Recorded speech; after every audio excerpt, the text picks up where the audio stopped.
প্রশাসনের উদ্যোগে গুড়িয়ে দেওয়া হলো বিঘার পর বিঘা অবৈধ আফিম চাষ। ফের পুলিশের তৎপরতায় বড়সড় সাফল্য পুরুলিয়ায়।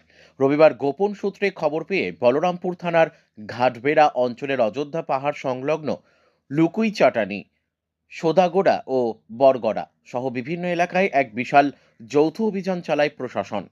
দীর্ঘদিনের অভিযোগের ভিত্তিতে এই এলাকার প্রায় 8 থেকে 9 বিঘা জমিতে গড়ে ওঠা অবৈধ আফিম চাষ ট্রাক্টর চালিয়ে পুরোপুরি নষ্ট করে দেওয়া হয়। এই দিনের অভিযানে উপস্থিত ছিলেন জেলা পুলিশের আধিকারিক নির্মল কুমার দাস, বলরামপুর থানার আইসি অর্ণব গুহ, রেঞ্জার অর্পিতা কুণ্ডু এবং বিএলআরও চিন্ময় পতি সহ অন্যান্য পুলিশ আধিকারিক ও কর্মীরা।